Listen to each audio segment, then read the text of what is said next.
أشهد أن لا إله إلا الله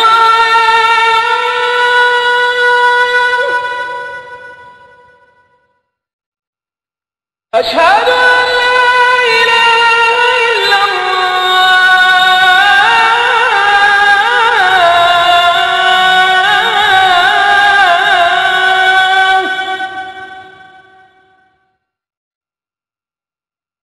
أشهد أن محمدا رسول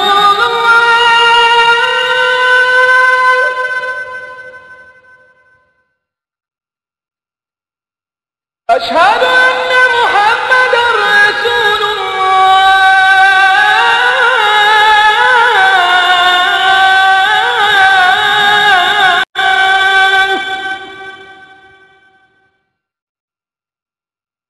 حي على الصلاة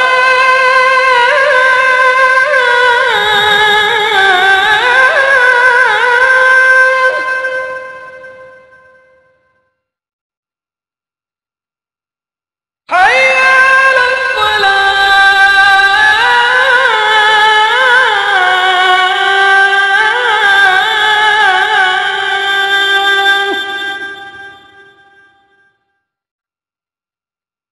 حي على الفلاح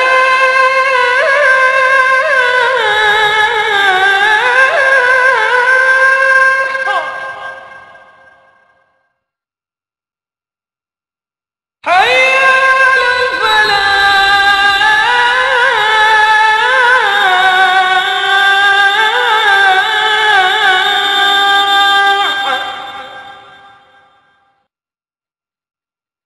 الله أكبر الله أكبر لا إله إلا الله. മുഅ്മിനായ ഒരു മനുഷ്യൻ ഏറ്റവും അധികം ജീവിതത്തിൽ ബന്ധപ്പെടുന്ന ഒരു അമല്, നമുക്കറിയാം, നിസ്കാരം പോലെ നമ്മുടെ ജീവിതത്തിൽ ബന്ധപ്പെടുന്ന മറ്റൊരു അമലില്ല. ഒരു ദിവസം 5 നേരം നിർബന്ധമായും ഒരു മനുഷ്യൻ നിർവഹിക്കണമെന്ന് അല്ലാഹു തആല കൽപ്പിക്കുമ്പോൾ ഒരു വിട്ടുവീഴ്ചയുമില്ലാതെ അതിൽ അല്ലാഹു തആല നിർബന്ധം ചെലുത്തിയപ്പോൾ ആ അമല് തന്നെയാണ് നമ്മൾ ഏറ്റവും ചർച്ച ചെയ്യേണ്ടത്. ഒരുപാട് തവണ നിങ്ങൾ നിസ്കാരത്തെ പറ്റി കേട്ടിരിക്കും. പക്ഷെ ഇന്നും നിസ്കാരം എന്നത് അതിൻ്റെ യഥാർത്ഥമായ രൂപത്തിൽ, അള്ളാഹു നമ്മിൽ നിന്ന് ഉദ്ദേശിക്കുന്ന രൂപത്തിൽ നിർവഹിക്കാൻ നമുക്ക് സാധിക്കുന്നുണ്ടോ? ഉണ്ടെങ്കിൽ നമ്മുടെ ഇങ്ങനെയൊന്നും ആയാൽ മതിയാവുമായിരുന്നില്ല. തീർച്ചയായും നിസ്കാരം നമ്മളിൽ വലിയ പരിവർത്തനങ്ങൾ ഉണ്ടാക്കുമായിരുന്നു. വലിയ പരിവർത്തനങ്ങൾ ഉണ്ടാകാതെ പോകുന്നത് നിസ്കാരം അത് ഉദ്ദേശിക്കുന്ന രീതിയിൽ നമുക്ക് നിർവഹിക്കാൻ സാധിക്കാത്തത് കൊണ്ട് തന്നെയാണ്. അതുകൊണ്ട് പറയുന്ന എനിക്കും കേൾക്കുന്ന നിങ്ങൾക്കും നിസ്കാരത്തിന്റെ കാര്യത്തിൽ കുറച്ചുകൂടി ഗൗരവതരമായ ഒരു സമീപനവും നിസ്കാരം നിർവഹിക്കുന്നതിൽ കുറെ കൂടി ആത്മാർത്ഥതയും ഉണ്ടാകാൻ ഉതകണമെന്ന് കരുതി ആ വിഷയം തന്നെയാണ് നിങ്ങളോട് ഇന്ന് സംസാരിക്കാൻ ഞാൻ ആഗ്രഹിക്കുന്നത്. പറയാൻ അർഹത കൊണ്ടല്ല, പറയുന്നതിലൂടെ കേൾക്കുന്നതിലൂടെ എന്തെങ്കിലും ഒരു മാറ്റം നമ്മുടെയൊക്കെ ജീവിതത്തിൽ ഉണ്ടായി കിട്ടിയെങ്കിലോ എന്ന മോഹം കൊണ്ട് മാത്രം. നമുക്കറിയാം, നിസ്കാരം നമ്മുടെ ജീവിതത്തിൽ ഒരു വലിയ സ്വാധീനമായിരുന്നുവെങ്കിൽ അള്ളാഹുവിന്റെ മുമ്പിൽ നമ്മൾ ഇന്ന് നിൽക്കുന്നത് പോലെ ഒന്നുമല്ല നമ്മൾ നിൽക്കുക. എല്ലാവർക്കും എപ്പോഴും നിസ്കാരത്തെ പറ്റി പറയാനുള്ള ഒരു പരാതി, നിസ്കാരത്തിലേക്ക് വന്നാൽ ചിന്തകൾ ശിഥിലീകരിച്ചു പോവുകയാണ്. പല ജാതി ചിന്തകളാണ്. എന്തെല്ലാമോ ഓർക്കത്തിട്ടില്ലാത്ത കാര്യങ്ങളൊക്കെ നിസ്കാരത്തിലാണ് ഓർമ്മ വരുന്നത്. എന്താ ഇതിനു പരിഹാരം? ഏതോ ഒരു ഒറ്റമൂലി അന്വേഷിച്ചാണ് എല്ലാവരും വരാറുള്ളത്. നമ്മുടെ വീട്ടിലെ ഉമ്മമാരത് ചോദിക്കാറുണ്ട്, നാട്ടിലെ പെങ്ങന്മാർ ചോദിക്കാറുണ്ട്, നാം പരസ്പരം ചോദിക്കാറുണ്ട്, എന്താ നിസ്കാരത്തിൽ ഒരു ഭക്തി വരാത്തത്, എന്താ നിസ്കാരത്തിൽ കൃത്യമായും നമുക്കതിൽ മാത്രം ശ്രദ്ധിച്ചു നിൽക്കാൻ കഴിയാത്തത്? ഒരു കാര്യം നമുക്ക് വളരെ സ്പഷ്ടമാണ്, ഇബ്ലീസുൽ ലഈൻ അവന്റെ സാന്നിധ്യം നാം കൃത്യമായി ബോധ്യപ്പെടാൻ നിസ്കാരം മാത്രം മതി. എന്തേ നിസ്കാരത്തിന് മുമ്പും നിസ്കാരത്തിന്റെ പിമ്പുമില്ലാത്ത ചിന്തകൾ നിസ്കാരത്തിൽ മാത്രം സജീവമാകുന്നു? സലാം വീട്ടി ഇരുന്നിട്ട് പിന്നെ 33 തസ്ബീഹ് ചെല്ലുമ്പോൾ പോലും ഇത്രമേൽ നമ്മുടെ ചിന്തകളെ പല വഴിയിലേക്ക് കൊണ്ടുപോകുന്നില്ല. ഈ ഒരു നിസ്കാരത്തിൽ മാത്രം എത്ര ശ്രദ്ധിച്ചാലും കൃത്യമായ ശ്രദ്ധ കിട്ടാതെ പോകുന്നതിനർത്ഥം അവിടെ കാര്യമായി ആരോ പണിയെടുക്കുന്നു എന്ന് തന്നെയല്ലേ? അല്ലെങ്കിൽ എന്താ ആ ഒരു സമയത്ത് മാത്രം ഇങ്ങനെ ഒരു പ്രശ്നം വരാൻ? നമ്മുടെ മനസ്സിനെ ശിഥിലീകരിക്കാൻ, നമ്മുടെ ചിന്തകളെ പല രീതികളിലേക്ക്, പല മാർഗങ്ങളിലേക്ക് തിരിച്ചുവിടാൻ, അതിലൂടെ തൻ്റെ പ്രതിജ്ഞ നിറവേറ്റാനും തൻ്റെ ദൗത്യം പൂർത്തീകരിക്കാനും പിശാച് ശ്രമിച്ചുകൊണ്ടേയിരിക്കുകയാണ്. പക്ഷെ നമ്മൾ മനസ്സിലാക്കേണ്ട ഒരു കാര്യം, തീർച്ചയായും ഇതിനൊക്കെ കൃത്യമായ പരിഹാരങ്ങളുണ്ട്. പക്ഷേ അതൊരു ഒറ്റമൂലിയല്ല. ഒരു ഗുളിക കഴിച്ചത് കൊണ്ട്, ഒരു ഇഞ്ചക്ഷൻ സ്വീകരിച്ചത് കൊണ്ട് മാറ്റാൻ കഴിയുന്ന ഒരു രോഗമല്ല ഇത്. ശ്രദ്ധാപൂർവമായ ആത്മാർത്ഥമായ ചില ശ്രമങ്ങളിലൂടെ നമുക്ക് വലിയ ഒരളവോളം നമസ്കാരത്തിൽ ശ്രദ്ധാലുക്കളാകാൻ സാധിക്കും. അല്ലാഹു തആല ഏതൊരു കാര്യത്തെ പറ്റിയും നമുക്കൊരു മാർഗദർശകമായി പറഞ്ഞിട്ടുണ്ട്. ജിഹാദിന്റെ കാര്യത്തിൽ കാത്തിരുന്ന് അവസാനം പോകാൻ കഴിയാത്ത ആളുകളെ പറ്റിയും, നിഫാഖ് കൊണ്ട് ജിഹാദിൽ നിന്ന് മാറി നിന്ന ആളുകളെ പറ്റിയൊക്കെ, പോവാമെന്ന് കരുതിയിട്ട് അങ്ങനെയായിട്ട് പോവാതാവുക, ചെയ്യാമെന്ന് കരുതിയിട്ട് പിന്നെ ചെയ്യാൻ കഴിയാതാവുക, ബാങ്ക് കേട്ടാലും പള്ളിയിലേക്ക് പോവാ, കാമത്തൊടുക്കാൻ ഇനിയും സമയമുണ്ടല്ലോ എന്ന് വിചാരിച്ച് അവസാനം അങ്ങനെയായിട്ട് സമയം തീർന്നു പോവുക. ഇതിന്റെയൊക്കെ ഒരു പ്രശ്നം അല്ലാഹു തആല മൊത്തത്തിൽ നമ്മെ ബോധിപ്പിക്കുന്നു. യുദ്ധവേളയെ പറ്റിയാണത് പറഞ്ഞതെങ്കിലും അടിസ്ഥാനപരമായി അവർ നേരത്തെ ആത്മാർത്ഥതയുള്ളവരായിരുന്നുവെങ്കിൽ അതിനുവേണ്ട ഒരുക്കം അവർ നേരത്തെ ചെയ്യുമായിരുന്നു. വലൗ അറാദുൽ ഖുറൂജ ലഅഅദ്ദൂ ലഹു, പുറപ്പെടാൻ ഉദ്ദേശിച്ചവൻ നേരത്തെ തയ്യാറാവും. എന്തുകൊണ്ടാണ് ഇങ്ങനെയായിട്ട് നഷ്ടപ്പെട്ടു പോകുന്നത്? ഉദ്ദേശത്തിന് അത്രമേലെ ശക്തി ഉണ്ടായിരുന്നു എന്നതുകൊണ്ടാണ്. വലാകിൻ കരിഹല്ലാഹും ബിആസഹും ഫസബ്ബതഹും, പക്ഷേ അല്ലാഹു തആല അവരങ്ങനെ പോകണമെന്ന് അല്ലാഹുക്ക് വലിയ താല്പര്യമൊന്നുമില്ല. ദുർബലരായ ആളുകൾ, അല്ലാഹുവിന് വേണ്ടി ഒരുങ്ങി പുറപ്പെടാൻ ആത്മാർത്ഥതയില്ലാത്ത ആളുകൾ, അവരെ കൊണ്ടൊരു യുദ്ധക്കളത്തെ നിറക്കണമെന്ന് അല്ലാഹുവിന് താല്പര്യമില്ല. അതുകൊണ്ട് അവരെ അല്ലാഹു തആല അവിടെ തന്നെ മടിയുള്ളവരാക്കി നിർത്തി. പോകാനായിട്ട് കഴിയണില്ല, പോയിക്കൂടാന്ന് വിചാരിച്ചിട്ടല്ല, പോവാ. റളൂ ബി അൻ യകൂനൂ മഅൽ ഖവാലിഫ്, വീട്ടിൽ ബാക്കി നിൽക്കുന്ന പെണ്ണുങ്ങളോടൊപ്പം നിൽക്കാനാണ് അവർക്ക് താല്പര്യം. യുദ്ധങ്ങൾക്ക് പോകാതെ വീട്ടിൽ അവശേഷിക്കുന്ന പെണ്ണുങ്ങളുടെ കൂടെ നിൽക്കാനാണ് അവർക്ക് താല്പര്യം. അങ്ങനെ എപ്പോഴും പിന്തി നിൽക്കുന്ന സ്ത്രീവർഗങ്ങളോടൊപ്പവും ജമാഅത്തിനും യുദ്ധങ്ങൾക്കുമൊന്നും പോവേണ്ടതില്ലാത്ത സമൂഹത്തോടൊപ്പവും നിൽക്കാൻ താല്പര്യപ്പെട്ടു. എപ്പോഴും അങ്ങനെയാ. അതുകൊണ്ടാണ് ഇറങ്ങിയിട്ടും എത്താത്തത്. അഥവാ എത്തുകയാണെങ്കിൽ അവസാനത്തെ റക്അത്തിലേ എത്തൂ. നേരത്തെ ഒരു തയ്യാറെടുപ്പുണ്ടവനെ ആത്മാർത്ഥമായി ആ വിഷയങ്ങൾ നിർവഹിക്കാൻ കഴിയൂ എന്നാണ് ഇത് നമ്മെ പഠിപ്പിക്കുന്നത്. ഓടിച്ചെന്ന് ഒരു കാര്യത്തിൽ ഒന്നാമനാകാമെന്ന് കരുതാൻ പറ്റില്ല. നേരത്തെ തയ്യാറെടുപ്പ് വേണം. ഞാൻ അടിസ്ഥാനപരമായി നിങ്ങളുടെ മുമ്പിൽ വെക്കുന്ന ഒരു വിഷയം അതാണ്. ഖുശൂഇല്ലാതെ പോകുന്നത്, നിസ്കാരത്തിൽ ശ്രദ്ധയില്ലാതെ പോകുന്നത്, നേരത്തെ മനസ്സിൽ അങ്ങനെ ഒരു ചിന്തയില്ലാതെ പോകുന്നത് കൊണ്ടാണ്. മറ്റൊരു അമലിൽ നിന്നും വ്യത്യസ്തമായി നമസ്കാരത്തെ അല്ലാഹു തആല വളരെ ഒരുക്കത്തോടെ മാത്രം നിർവഹിക്കേണ്ട ഒരു അമലായി നിശ്ചയിച്ചു. ദിവസം 5 തവണ നിർബന്ധമായി നിർവഹിക്കേണ്ട ഒരു കർമ്മത്തിന് ഓരോ തവണയും ശുദ്ധി ഉണ്ടായിരിക്കണം, ഓരോ തവണയും ശുദ്ധിയുള്ള സ്ഥലമുണ്ടായിരിക്കണം, ഓരോ തവണയും ശുദ്ധിയുള്ള വസ്ത്രമുണ്ടായിരിക്കണം. എന്തിനാ എത്ര സമയം ഒരു ദിവസം നിസ്കാരത്തിന് വേണ്ടി ഒരു മുഅ്മിന് ചെലവാകും? ഇതൊക്കെ ചെലവഴിപ്പിച്ചുകൊണ്ടും അല്ലാഹു തആല അതിലൊന്നും വിട്ടുവീഴ്ച ചെയ്യാതെ വുളുവെടുത്ത് ശുദ്ധിയുള്ള സ്ഥലത്ത് ഖിബലയിലേക്ക് തിരിഞ്ഞു നിന്ന് ശുദ്ധിയുള്ള വസ്ത്രങ്ങൾ ധരിച്ച് വളരെ പരിഗണനാപൂർവം തന്നെ നമസ്കാരത്തെ സമീപിക്കണം. സമീപനത്തിന്റെ ഗൗരവമില്ലായ്മയാണ് നമസ്കാരത്തിൽ നമ്മുടെ ശ്രദ്ധ തെറ്റിച്ചു പോകുന്നത്. എന്നിട്ട് ബാങ്കും ഇഖാമത്തും കൊടുത്ത്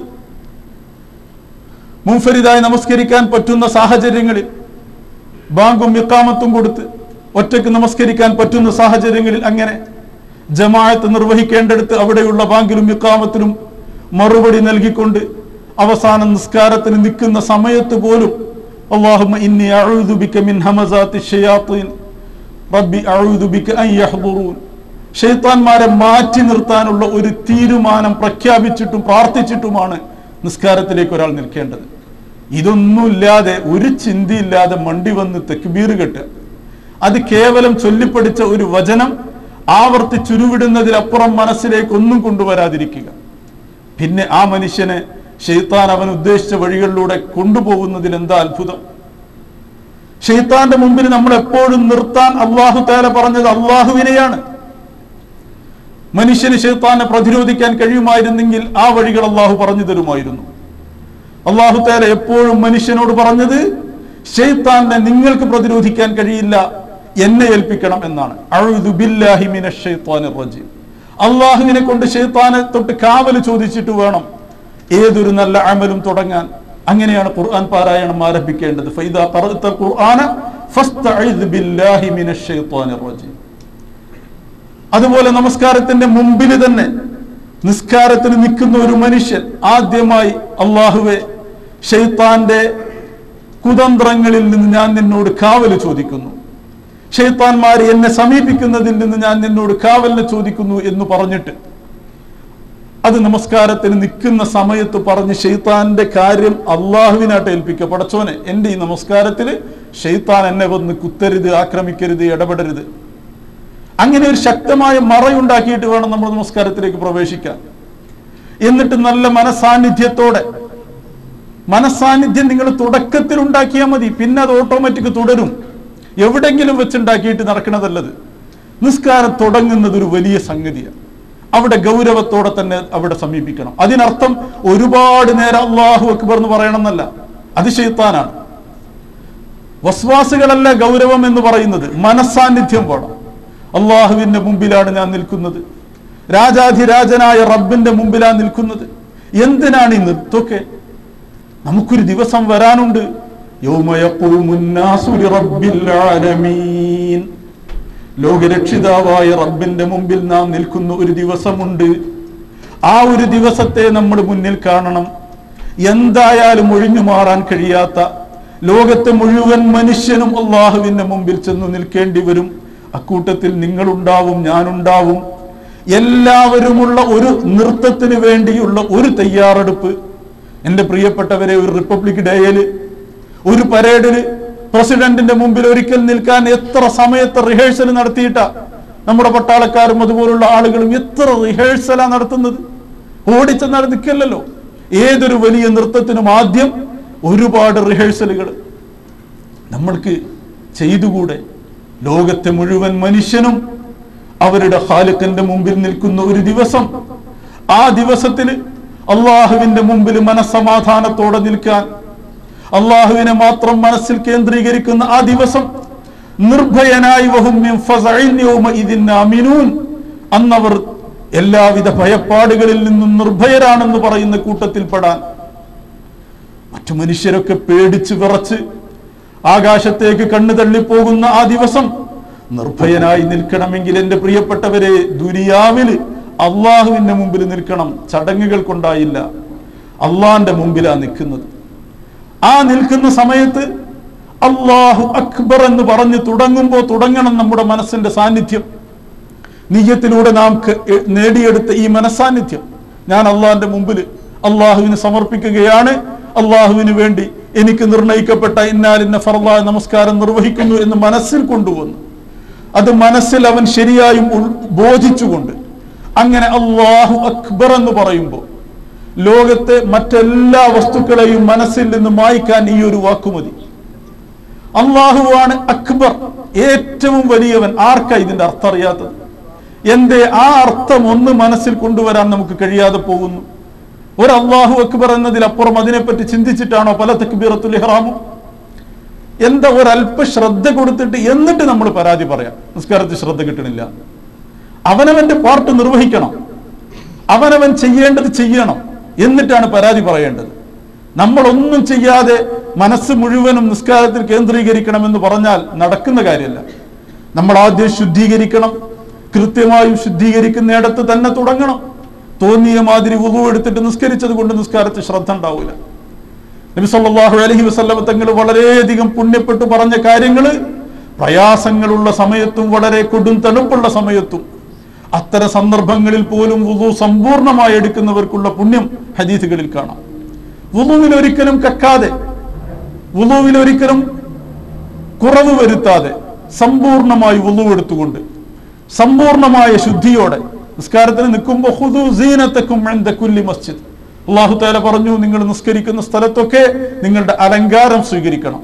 തോന്നിയ വസ്ത്രം, തോന്നിയ മാതിരി അങ്ങനെയല്ല അള്ളാന്റെ മുമ്പിൽ നിൽക്കേണ്ടത്. ആദ്യം തന്നെ നമ്മളൊന്ന് തയ്യാറാവണം. ഞാൻ നിൽക്കുന്നത് എന്നെ ഇപ്പോൾ മരിപ്പിക്കാൻ കഴിയുന്ന റബ്ബിന്റെ മുമ്പിലാണ്.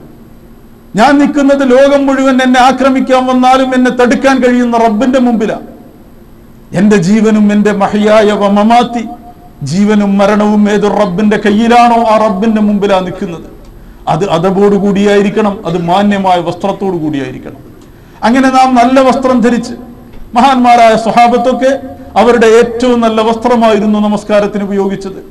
അതല്ലാതെ തോന്നുന്ന മാതിരി കള്ളിത്തുണിയും ഒരു മുണ്ടും ഒക്കെ ആയിട്ട് കാളപൂട്ടാൻ പോകുന്ന കോലത്തിൽ നിസ്കരിക്കുക എന്നതല്ല ഒരു മുഅ്മിനിന്റെ സ്വഭാവം.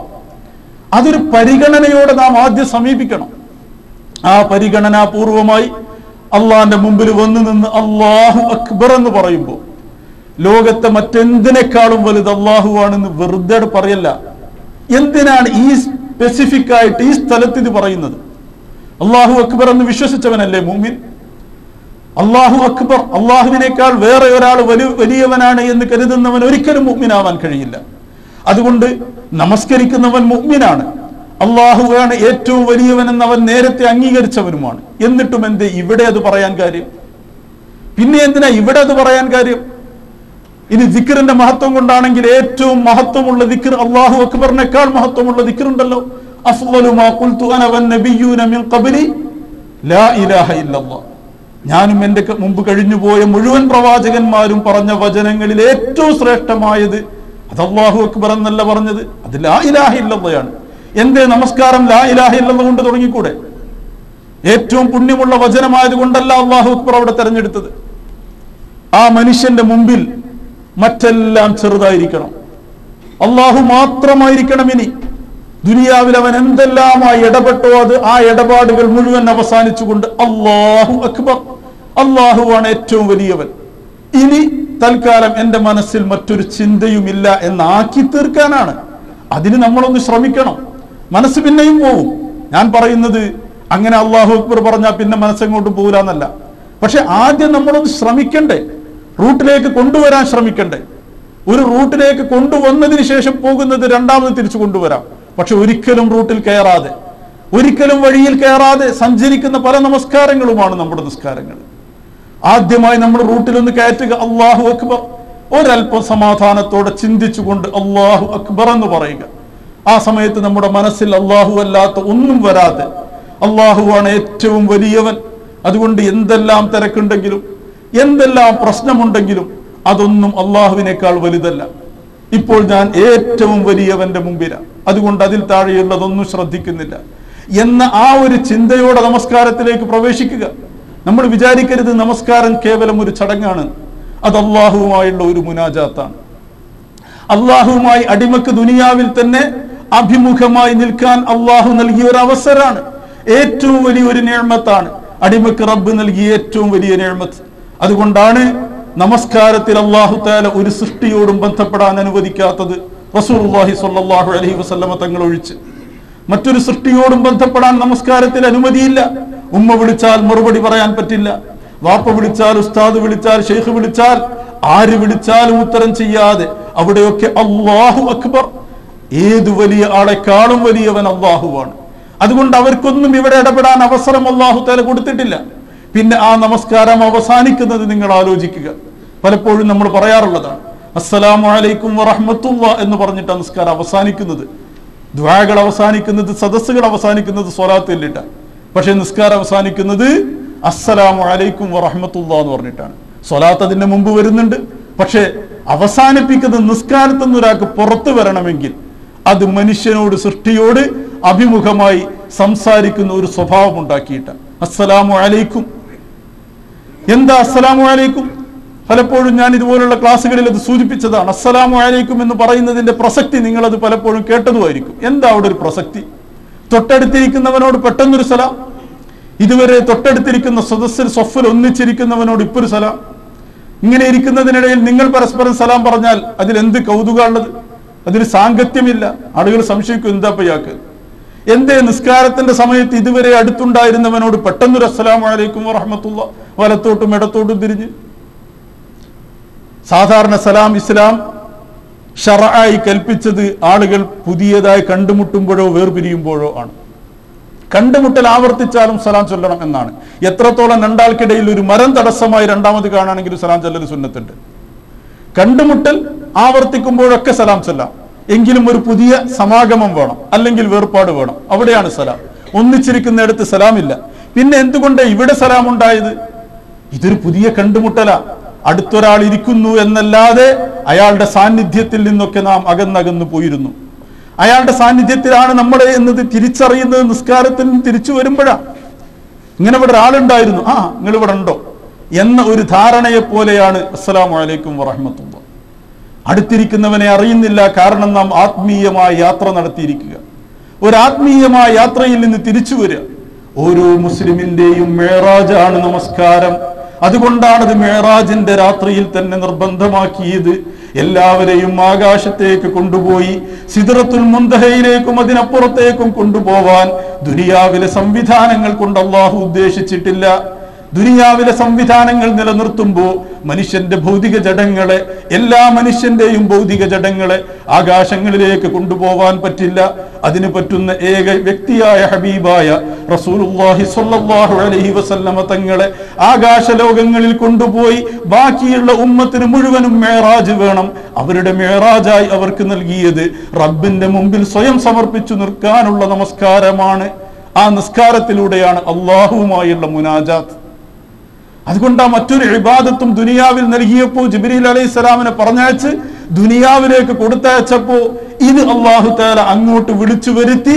അല്ലാഹുവിന്റെ ഹദറത്തിൽ തന്നെ ലിൽ ഹദറത്തിൽ അല്യാഇ ഫർദം ബഅദമ ജിബ്രീൽ ഖാമ മഖാമഹുൽ മഅലൂമ സ്വല്ലു അലൈഹി വസല്ലിമു തസ്ലീമാ അല്ലാഹുമ്മ സ്വല്ലി വസല്ലിം വബാരിക്.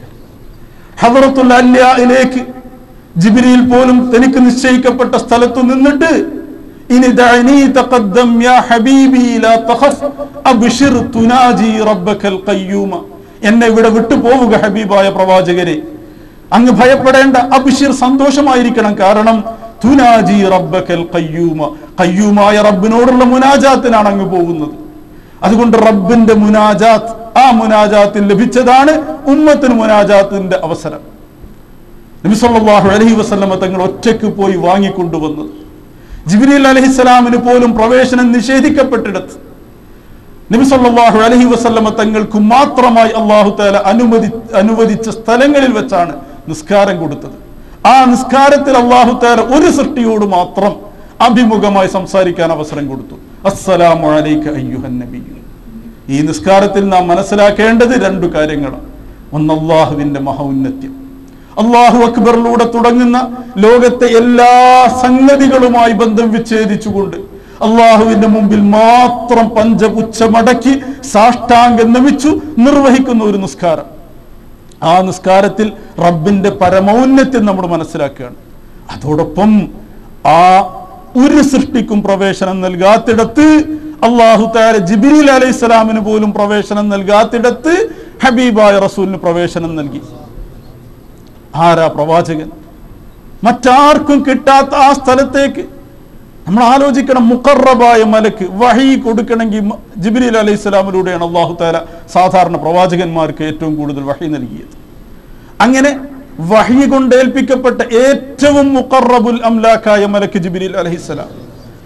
ജിബ്രീലിന് പോലും പ്രവേശനം ഇല്ലാത്തൊരു സ്ഥലത്ത് അല്ലാഹു തആല ഒരു മനുഷ്യനാണ് പ്രവേശനം നൽകുന്നത്. എന്തിന്? നിസ്കാരം കൊടുക്കാൻ. ആ നിസ്കാരത്തിൽ ഒരു മലക്കിനോ ഒരു സൃഷ്ടിക്കോ അഭിമുഖമായി സംസാരിക്കാൻ പാടില്ല. പക്ഷേ അവിടെയും നബി സല്ലല്ലാഹു അലൈഹി വസല്ലം തങ്ങളെ ഒഴിവാക്കി കൊടുത്തു. ഇതൊരു ചെറിയ കാര്യമല്ല. നമ്മളത് വേറെ പ്രവാചകന്മാർക്കും ഇല്ല അനുമതി. അസ്സലാമു അലൈക അയ്യുഹൻ നബിയ്യു, സ്വലാത്ത് ചൊല്ലല്ല, അഭിമുഖമായി നബി തങ്ങളോട് പറയാണ്. അലൈക, നേരിട്ട്, ഒരു പ്രശ്നമില്ല. വഫാത്തായി 1400 വർഷങ്ങൾ കഴിയുമ്പോഴും നമ്മളിപ്പോഴും പറയുന്നതാണ് അസ്സലാമു അലൈക അയ്യുഹൻ നബിയ്യു. പ്രവാചകനോട് നേരിട്ട് പറയുകയല്ലേ? അള്ളാഹിനോട് മാത്രം നിസ്കരിക്കേണ്ട നിസ്കാരത്തിലല്ലേ? അതിലൊക്കെ വേറെ ചില ധാരണാപിശക് വരില്ലേ? അതൊക്കെ ശിർക്കിന്റെ ശായിബത്തുണ്ടാക്കില്ലേ? അതൊക്കെ പ്രവാചകനോട് നിസ്കാരത്തിൽ പോലും മനസ്സിന്റെ ആഭിമുഖ്യമുണ്ടാക്കില്ലേ എന്നൊന്നും തർക്കിക്കേണ്ട കാര്യമില്ല. അത് സ്വഹാബത്തിന്റെ സംശയമുണ്ടായിട്ടില്ല, താബീങ്ങൾക്ക് സംശയമുണ്ടായിട്ടില്ല, ലോകത്ത് ഇന്നോളമുള്ള മുഅ്മിനീങ്ങൾക്ക് സംശയമുണ്ടായിട്ടില്ല. അവരൊക്കെ അസ്സലാമു അലൈക അയ്യുഹൻ നബിയ്യു.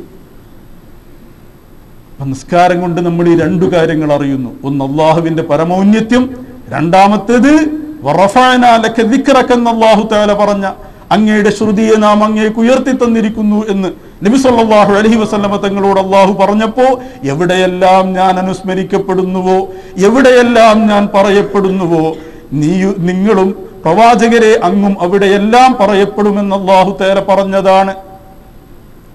അല്ലാഹു ഒറ്റയ്ക്ക് പറയില്ല. അവിടെയൊക്കെ നബി സല്ലല്ലാഹു അലൈഹി വസല്ലമ തങ്ങൾക്ക് അല്ലാഹു തആല സ്വാതന്ത്ര്യം കൊടുത്തു.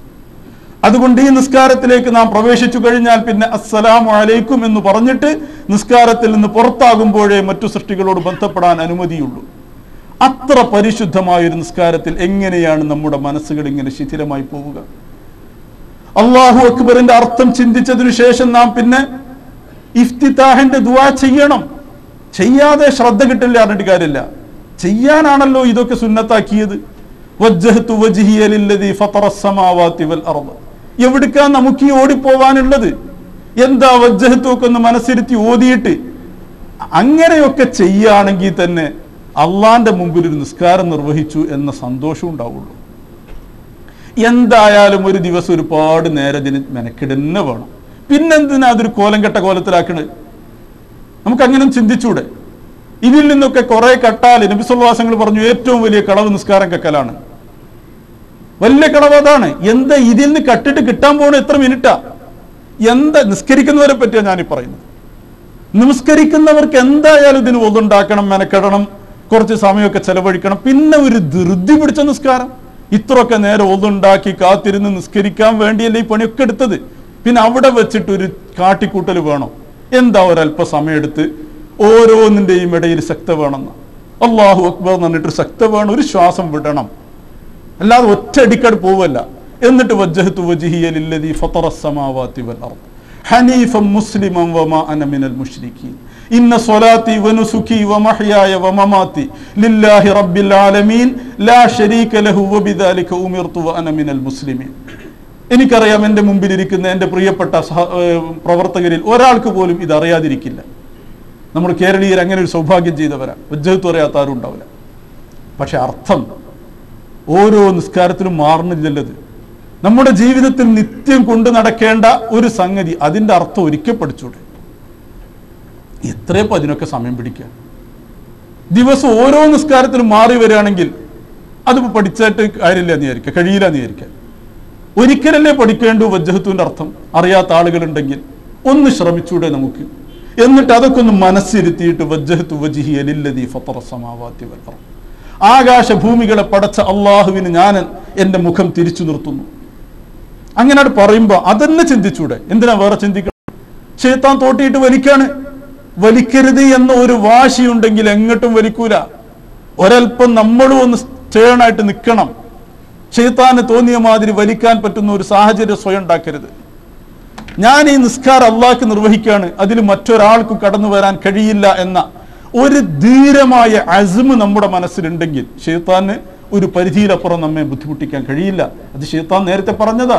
ഞാൻ എല്ലാവരും വഴിപഴപ്പിക്കുന്നു പറഞ്ഞപ്പോൾ ശൈത്താൻ തന്നെ പറഞ്ഞു ഇല്ലാ ഇബാദക മിൻഹുമുൽ മുഖ്ലസീൻ, നിനക്ക് വേണ്ടി സ്വയം സമർപ്പിതരായ മുഖ്ലസീങ്ങളായ അടിമകളെ എനിക്ക് ഒന്നും ചെയ്യാൻ കഴിയില്ല. അവരുടെ കാര്യം ഞാൻ ഒഴിവാക്കണം. അതാ ശൈത്താൻ തന്നെ ഒഴിവാക്കിയതാ. അള്ളാഹു തആല പറഞ്ഞു, നിനക്ക് എല്ലാവരും പഴപ്പിക്കാം, പക്ഷേ എനിക്ക് ചില അടിമകളുണ്ട്, അവരുടെ കാര്യത്തിൽ നിനക്കൊന്നും ചെയ്യാൻ കഴിയില്ല എന്ന് അള്ളാഹു അഭിമാനത്തോടെ പറഞ്ഞത്. അതിലൊക്കെ പെട്ടുകൂടെ? അള്ളാഹുവിന് അഭിമാനം അത് നമ്മൾ ഉണ്ടാക്കി കൊടുത്തിട്ട് വേണ്ട, അള്ളാഹ് തന്നെ ഉണ്ടാക്കണാണ് അങ്ങനത്തെ മുഖ്ലസീങ്ങളായ അടിമകളെ.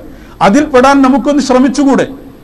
അതിൽ പെടണമെങ്കിൽ നമ്മൾ ഇതാണ് ആദ്യം ശ്രദ്ധിക്കേണ്ടത്. ഞാൻ തുടക്കത്തിൽ പറഞ്ഞ ആയത്ത്, യുദ്ധത്തിന് പോകുന്നിടത്ത് ഇങ്ങനെ മടിച്ചു നിന്ന ആളുകളെ പറ്റി അള്ളാഹു തആല പറഞ്ഞത് എന്താ? വളരെ ശ്രദ്ധിക്കണം. അവിടെ ആദ്യമായി അള്ളാഹു തആല പറഞ്ഞത് വലൗ അറാദുൽ ഖുറൂജ ലഅഅദ്ദു ലഹു, പുറപ്പെടാൻ അവർ ഉദ്ദേശിച്ചിരുന്നെങ്കിൽ അതിൽ തയ്യാറെടുപ്പ് അവർ നടത്തുമായിരുന്നു. പക്ഷേ വലാകിൻ കരിഹല്ലാഹു ബിഅസഹും, അള്ളാഹു തആല അവർ പോകാൻ ഇഷ്ടപ്പെട്ടില്ല, അതുകൊണ്ട് അള്ളാഹു തആല അവരങ്ങനെ മടിയന്മാരാക്കി അവിടെ നിർത്തി. അള്ളാഹു തആല ഇഷ്ടപ്പെട്ടില്ല എന്നല്ല ആദ്യം പറഞ്ഞത്, ആദ്യം അവരൊരുങ്ങിയില്ല. അവരൊരുങ്ങാത്തപ്പോൾ അങ്ങനെ ഒരുങ്ങാത്തവർ അള്ളാഹ്ക്കും വേണ്ടെന്ന് അള്ളാഹ് തീരുമാനിച്ചു. എന്ന് പറഞ്ഞാൽ ഒരുക്കം നമ്മളിൽ നിന്ന് വേണം. നമ്മളിൽ നിന്ന് ഒരുക്കുണ്ടെങ്കിൽ വഴി അള്ളാഹു തആല എളുപ്പാക്കി തരും. അതാണ് അള്ളാഹുവിന്റെ തീരുമാനം. ഏത് കാര്യത്തിലും നമ്മിൽ നിന്നൊരു ആഭിമുഖ്യം ഉണ്ടായാൽ ബാക്കി കാര്യം അള്ളാഹ് നിർവഹിച്ചു തരും. അതല്ലാതെ എന്നെ നിർബന്ധമായി പിടിച്ചാട് കൊണ്ടയാക്കി തരണം എന്ന് പറഞ്ഞാൽ അതിന് അള്ളാഹു തആല എല്ലായിടത്തും തയ്യാറാവില്ല. നിങ്ങൾ എന്നിലേക്ക് ഒരു ചാണെടുത്താൽ ഞാൻ നിങ്ങളിലേക്ക് ഒരു മുഴ എടുക്കുന്ന അള്ളാഹ് പറഞ്ഞത്. ഒരു ചാണ് നമ്മളായിട്ട് എടുക്കണം, എന്നാൽ അള്ളാഹ് ഒരു മുഴ ഇങ്ങോട്ട് വരും. ആഭിമുഖ്യം നമ്മളിൽ നിന്ന് വേണം. സ്വയം ഒരു തീരുമാനം, ഒരു താല്പര്യമൊക്കെ ഉണ്ടെങ്കിൽ അള്ളാഹ് വഴി എളുപ്പാക്കി തരും. അതല്ലാതെ വെറുതെ ഇരിക്കണോട് തിരുന്നിട്ട് അള്ളാഹു തആല എന്നെ വേണമെങ്കിൽ അവിടെ നന്നാക്കിക്കോട്ടെ എന്ന് പറയുന്നത് അത് മുശ്രിക്കീങ്ങളുടെ കാഫിരീങ്ങളുടെ സ്വഭാവമാണെന്ന് ഖുർആൻ നമ്മോട് പറഞ്ഞതാണ്. അവരുടെ സ്വഭാവമാണത്. അള്ളാഹ് ഉദ്ദേശിച്ചെങ്കിൽ ലൗ ഷാ അല്ലാഹു ലഹദാന, അള്ളാഹ് ഉദ്ദേശിച്ചാൽ ഞങ്ങളായിട്ട് ഹിദായത്താക്കുമല്ലോ, എന്തിനാപ്പം ഞങ്ങൾ ഇത്ര പണിയെടുക്കുന്നത്? ആ മനസ്ഥിതിയല്ല മുഅ്മിനുണ്ടാവേണ്ടത്. മുഅ്മിൻ എപ്പോഴും ഒരടി മുന്നോട്ട് വെക്കണം, എന്നാൽ അള്ളാഹു തആല 10 അടി അവനിലേക്ക് ഇങ്ങോട്ട് വരും. അതുകൊണ്ട് നമ്മൾക്കൊരു തീരുമാനം വേണം. വജ്ജഹ്തു, മനസ്സിരുത്തി ഓതണം. ആകാശഭൂമികളെ സൃഷ്ടിച്ച നാഥന്റെ മുമ്പിൽ ഇതാ ഞാൻ അവനിലേക്ക് എൻ്റെ മുഖം തിരിച്ചിരിക്കുന്നു എന്ന് പറഞ്ഞുകൊണ്ട്, ഹനീഫ മുസ്ലിമൻ, ഞാൻ സത്യമതത്തിലേക്ക് മാത്രം ആഭിമുഖ്യമുള്ളവനാണ്, മുസ്ലിമാണ്, അള്ളാഹുവിന് സമർപ്പിച്ചവനാണ്. വമാ അന മിനൽ മുശ്രിക്കീൻ, ഞാൻ മുശ്രിക്കീങ്ങളിൽപ്പെട്ടവനല്ല, യാതൊരുവിധ പങ്കും അള്ളാഹുവോട് ഞാൻ ചേർക്കുന്നില്ല. എൻ്റെ മനസ്സിൽ ഒരു റബ്ബ് മാത്രം, ഞാൻ സമ്പൂർണമായി സമർപ്പിക്കുന്നത് ഒരു അള്ളാഹുവിന് മാത്രം. അങ്ങനെ ഉറപ്പിച്ചുകൊണ്ടാണ് നാം നിൽക്കുന്നത്. ഇന്ന സ്വലാത്തി വനുസുക്കി വമഹ്യായ വമമാത്തി, എൻ്റെ നിസ്കാരം മാത്രമല്ല, എൻ്റെ സകല ആരാധനകളും, എൻ്റെ ആരാധനകൾ മാത്രമല്ല, വമഹ്യായ വമമാത്തി, എൻ്റെ ജീവിതവും മരണവും മുഴുവനും ലില്ലാഹി റബ്ബിൽ ആലമീൻ, ലോകരക്ഷിതാവായ അള്ളാഹുവിനാണ്. വബിദാലിക ഉമിർതു, അതാണ് ഞാൻ നിർദ്ദേശിക്കപ്പെട്ടത്. വഅന മിനൽ മുസ്ലിമീൻ, ഞാൻ നിർദ്ദേശിക്കപ്പെട്ടതിനനുസരിക്കുന്നവനുമാണ്. ആ ഒരു പ്രഖ്യാപനം ദിവസം 5 തവണ നടത്തിയാൽ പിന്നെ എവിടേക്കാവും പോവുക?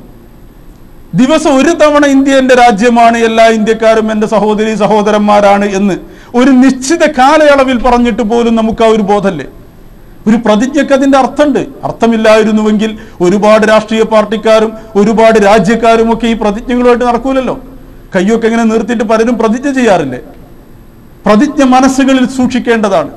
അത് ആവർത്തിച്ച് പറയുമ്പം മനസ്സിലേക്ക് അറിയാതെ അതൊരാവേശമായി കടന്നു വരുന്നതാണ്. എന്തേ 5 തവണ ഒരു ദിവസം കുമ്പിട്ട് നിന്ന് അള്ളാഹുവിന്റെ മുമ്പിൽ സമർപ്പിതനായി നിന്ന് കൈകെട്ടി പറയുന്ന ഒരു പ്രതിജ്ഞ നമ്മുടെ ജീവിതത്തിൽ ഒരു ചലനം ഉണ്ടാക്കാതെ പോകുന്നു? ശാസ്ത്രീയമായി അത് തെറ്റാണല്ലോ. ദിവസം കൈകെട്ടിക്കൊണ്ട് സമ്പൂർണ്ണ മനസാന്നിധ്യത്തോടെ ഒരു പ്രതിജ്ഞ 5 തവണ ഒരാൾ പറഞ്ഞാൽ അത് അയാളുടെ ജീവിതത്തിലെ ഏറ്റവും വലിയ സ്വാധീനമാവണം. ഏതു മനഃശാസ്ത്രപരമായും അങ്ങനെ അതിനർത്ഥം വെക്കാൻ കഴിയുള്ളൂ. പക്ഷെ എന്തുകൊണ്ട് നമുക്കങ്ങനെ ആവുന്നില്ല? ഇത് കേവലം ഒരു ഉരുവിടൽ മാത്രമായതുകൊണ്ടാണ്. ഇതിന്റെ അർത്ഥം മനസ്സിലേക്ക് കൊണ്ടുവരുന്നേയില്ല. മനസ്സിൽ മറ്റെന്തോ ചിന്തിച്ചുകൊണ്ട് ഒരു കടപ്പാടെന്ന വിധം വിളിച്ചു പറയുന്നതൊന്നും മനസ്സിനെ സ്വാധീനിക്കില്ല. അതുകൊണ്ട് എൻ്റെ പ്രിയപ്പെട്ടവരെ, ജീവിതത്തിൽ പരിവർത്തനം ആഗ്രഹിക്കുന്നുവെങ്കിൽ അള്ളാഹുവിന്റെ മുമ്പിൽ സമർപ്പിക്കുക എന്നതിൻ്റെ സൗന്ദര്യവും അർത്ഥവും ആസ്വദിക്കണമെന്ന് മോഹമുണ്ടെങ്കിൽ ഇഫ്തിതാഹിന്റെ ദുആ അഥവാ വജ്ഹതു, അത് മനസ്സിരുത്തി നൽകുന്ന ഒരു പ്രതിജ്ഞയാക്കി മാറ്റുക. അള്ളാഹുവിന്റെ മുമ്പിൽ നാം ചെയ്യുന്ന ഒരു പ്രതിജ്ഞ, പഞ്ചപച്ച മടക്കി കയ്യൊക്കെ ഇങ്ങനെ കെട്ടി നിന്ന് അള്ളാഹിന്റെ മുമ്പിൽ സുജൂദിന്റെ സ്ഥലത്തേക്ക് മാത്രം നോക്കി അള്ളാഹുവാണ് ഏറ്റവും വലിയവനെന്ന് അംഗീകരിച്ച് സ്വയം ഏറ്റു പറയുന്ന ഒരു ശ്വാസത്തോടൊപ്പം അത് മനസ്സിലേക്ക് കൊണ്ടുവരുന്ന, വേണമെന്ന് വെച്ച് ചെയ്യുന്ന ഒരു അമലാക്കി മാറ്റുക. എന്താ കഴിയില്ലേ? കഴിയണം. അതൊരു പ്രതിജ്ഞയാണ്. അതെൻ്റെ ജീവിതത്തിൽ ഇനി ഞാൻ ഇങ്ങനെ ഒരു പ്രതിജ്ഞ എടുക്കുക. എന്ത്? എൻ്റെ പ്രതിജ്ഞകൾ അർത്ഥപൂർണമാവണം എന്ന ഒരു പ്രതിജ്ഞ എടുക്കുകയാണ് നമ്മൾ ആദ്യം തീരുമാനിക്കണം. നോക്കി നിൽക്കുന്നവൻ നോക്കി നിന്ന് പരിഹസിക്കട്ടെ, പരിഹസിക്കാതിരിക്കട്ടെ. നാം ലോകരക്ഷിതാവായ റബ്ബിൻ്റെ മുമ്പിലാണ്. ഒരു നിസ്കാരം കണ്ടാൽ പറയുന്നവരുണ്ടാവും, നാം അള്ളാഹുവിൻ്റെ മുമ്പിലാണ് നിൽക്കുന്നത്. നമ്മെ പരിഹസിക്കുന്നവരെയും പരിഹസിക്കാത്തവരുടെയും മുഴുവൻ റബ്ബിൻ്റെ മുമ്പിലാണ് നിൽക്കുന്നത്. നമ്മൾ എന്തിനാ അതൊക്കെ ചിന്തിക്കുന്നത്? നമ്മളൊന്നു മാത്രം അള്ളാഹുവിൻ്റെ മുമ്പിൽ മാത്രം. ആ പ്രതിജ്ഞകളെ മനസ്സിരുത്തി ഉറപ്പിച്ച് ആര് നോക്കട്ടെ നോക്കാതിരിക്കട്ടെ, അതൊന്നും നമ്മൾ അറിയാനേ പോകരുത്. ആ രീതിയിലുള്ള ഒരു പ്രതിജ്ഞ എടുത്ത് പിന്നെ സൂറത്തുൽ ഫാത്തിഹ ഓതി, അതുപോലെ ഓരോന്നും അതിൻ്റെ അർത്ഥങ്ങൾ, കുറച്ചല്ലേ നിസ്കാരത്തിലെ ദിക്റുകളുള്ളൂ, ആവർത്തിച്ചു വരുന്ന ദിക്റുകളല്ലേ, അതിൻ്റെ അർത്ഥമൊക്കെ ഒന്ന് പഠിച്ച് ഞാനത് വിശദീകരിക്കല്ല, അതിന് ഇപ്പോൾ സമയമില്ല. അതൊക്കെ ഒന്ന് അതിനു വേണ്ടി ഒരു സമയം ഒന്ന് ചെലവഴിച്ച്, ഏറി വന്നാൽ ഒരു ദിവസം മുഴുവൻ നിസ്കാരത്തിൻ്റെയും അർത്ഥം സമ്പൂർണ്ണമായി പഠിക്കാൻ നിങ്ങൾക്ക് ചെലവഴിക്കേണ്ടി വരും. ഒരൊറ്റ ദിവസം ജീവിതത്തിൽ, ആ ഒരു ദിവസം അത് ഏറ്റവും പുണ്യപ്പെട്ട ദിവസമാവില്ലേ? അതുകൊണ്ട് അത്തഹിയാത്തിൻ്റെ അടക്കം മുഴുവൻ അർത്ഥവും മനസ്സിലാക്കി അർത്ഥം തന്നെ ചിന്തിക്കുക. എന്നാലും ഇടയ്ക്കിടയ്ക്ക് മനസ്സ് പോവും, ഇടയ്ക്കിടയ്ക്ക് പോവും. ഇതൊരു പരിശീലന കളരിയാണ്. പോകുമ്പോഴെല്ലാം കഴിയുന്നത്ര പിടിച്ച് കൊണ്ടുവരിക. അതൊന്നാമത്തെ നിസ്കാരത്തിൽ നടന്നോളുന്നില്ല. നിസ്കാരം കഴിഞ്ഞിട്ടാണ് ഞാൻ വിചാരിച്ച മാതിരി ഒന്നും ശ്രദ്ധിക്കാൻ കഴിഞ്ഞില്ലല്ലോ എന്ന് ബോധ്യപ്പെടല്. പക്ഷെ അടുത്ത നിസ്കാരത്തിൽ ശ്രദ്ധിക്കണം. ഓരോ നിസ്കാരത്തിലും നമ്മൾ ശ്രദ്ധിച്ചു തുടങ്ങിയാൽ, എൻ്റെ അടിമക്ക് നിസ്കാരത്തിന്റെ കാര്യത്തിൽ ശ്രദ്ധയുണ്ട്, അതുകൊണ്ട് അവന്റെ ശ്രദ്ധയെ ഞാൻ ഏകോപിപ്പിച്ചു കൊടുക്കണമെന്ന് അല്ലാഹു തആല തീരുമാനിക്കും. ഞാൻ പറഞ്ഞല്ലോ, അള്ളാഹിന്റെ തീരുമാനം അങ്ങനെ. നമുക്ക് താല്പര്യം ഉണ്ടെങ്കിൽ അല്ലാഹു തആല തൗഫീഖ് ചെയ്യും. അതുകൊണ്ട് നമുക്ക് താല്പര്യം ഉണ്ടാവണം. മനസ്സ് പോകുന്നതിലേക്കൊക്കെ വിടല്ല. മനസ്സിനെ കഴിയുന്നതും തിരിച്ചു കൊണ്ടുവരാൻ ഓരോ സമയത്തും ശ്രദ്ധിക്കുക. വസ്വാസിന് വേണ്ടി ആവർത്തിക്കരുത്. അർത്ഥം അറിയാത്തത്, അർത്ഥം ഓർത്തിട്ടില്ലാത്തത് കൊണ്ട് ആവർത്തിക്കണം. അങ്ങനെ കുറെ അത്തഹിയാത്ത് ഓതണ്ട. മറിച്ച് അത്തഹിയാത്തു എന്ന് പറഞ്ഞപ്പോൾ നിങ്ങൾ അതിന്റെ അർത്ഥം ഓർക്കാതെ വേറെന്തോ ഓർമ്മയിൽ പറഞ്ഞു പോയതാ. എന്നാൽ തിരിച്ച് രണ്ടാമത് വരണം, കുറച്ച് മുന്നോട്ട് പോയാൽ വരണം. അർത്ഥം അറിഞ്ഞെന്നെ ഞാൻ അത്തഹിയാത്ത് ഓതണം തീരുമാനിക്കണം. വസ്വാസിന് വേണ്ടി ആവർത്തിക്കരുത്, അത് ശൈത്താനെ സഹായിക്കും. ഒരിക്കലും വസ്വാസിന് വേണ്ടി ആവർത്തിക്കരുത്.